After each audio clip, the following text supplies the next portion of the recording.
Hi, and welcome to More Human, More Resources, the HR podcast for entrepreneurs. I'm Vicki Brown, your host and CEO of Vidamaneo Enterprises. As a serial entrepreneur, I understand that having the right expert help has been critical to my success. That's why I'm dedicated to telling you, in plain language, what's going on in the world of HR that might impact your business and what you need to do about it, with real actionable tips to help you master that list of must-dos and grow your leadership muscle. First things first, the information contained in this podcast is provided for general purposes only and is not to be considered legal advice. Your decision to adopt or not adopt any practice or procedure mentioned in this podcast is solely yours, and we bear no responsibility for the outcome. We urge you to always consult legal counsel and other appropriate licensed professionals. And with that, let's get into the show.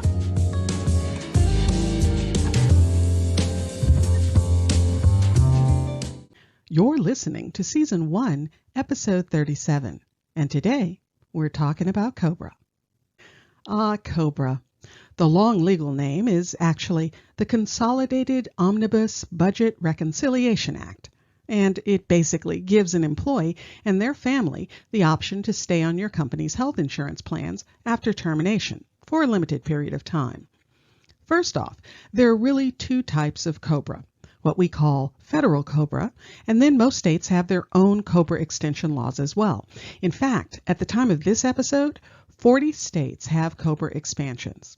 In California, we call our state Cobra plan Cal Cobra.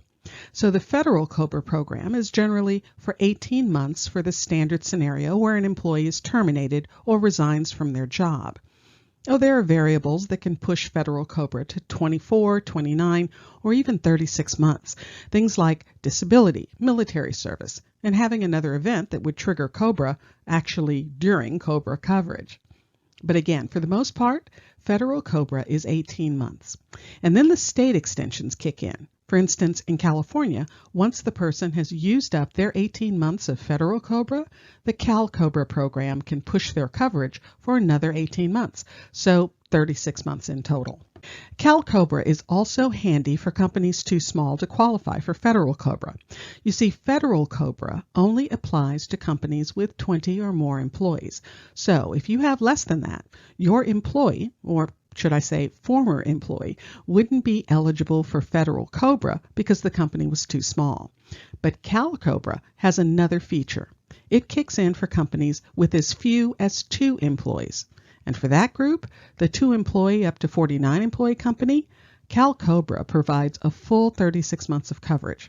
So for that group, it actually takes the place of the federal Cobra benefit. Now at this point, you're probably figuring out that even with all the various options, the basic thrust of Cobra is to continue coverage for at least 36 months. Now, the thing about both state and federal Cobra is that the employee has to pay the full cost of coverage. So the company doesn't have any type of contribution role to play in Cobra coverage. In fact, one option, and it's an option most companies take, is to add a 2% administrative fee to the monthly Cobra cost. Now, as you might guess, people can feel a bit surprised when they see the actual monthly cost without the company picking up part of the premium.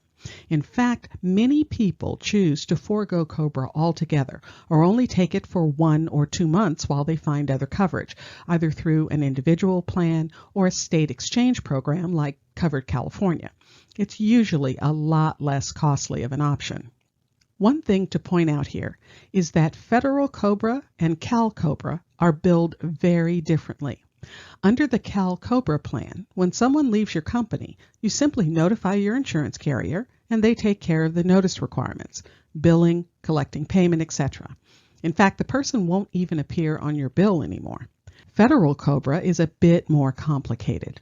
The notices and management responsibilities sit squarely with you and the company.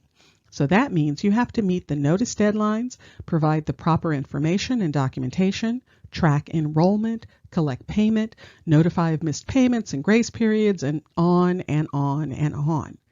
Another thing under federal Cobra is the billing.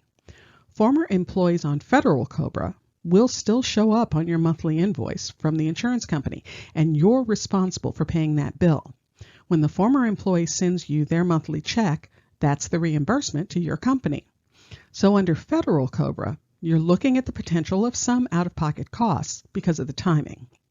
And, as I mentioned, there are loads of tracking and required notices. And there are other complexities too, like if you move the company to a new medical plan.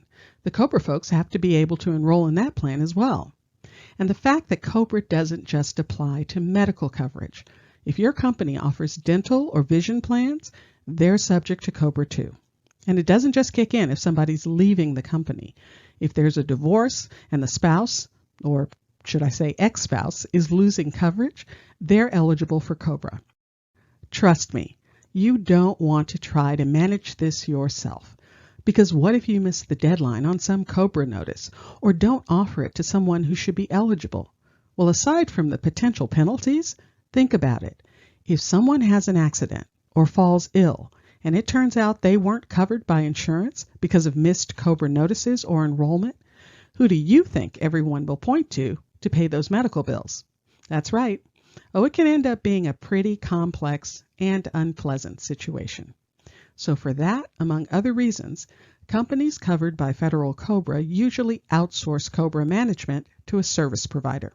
And my advice is you should too.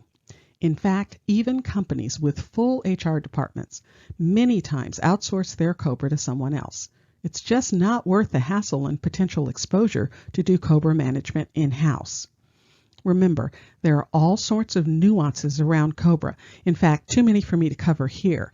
So before you wade into those waters, enlist the help of an expert, either your insurance broker, your HR professional, or an outsourced service. They can all give you guidance that you'll desperately need. Just make sure that no matter what else you do, you don't ignore it, because Cobra can come back to bite you. If you found this information helpful, please leave a review and tell a friend. Thanks for spending the time. Until next week, same time, same place.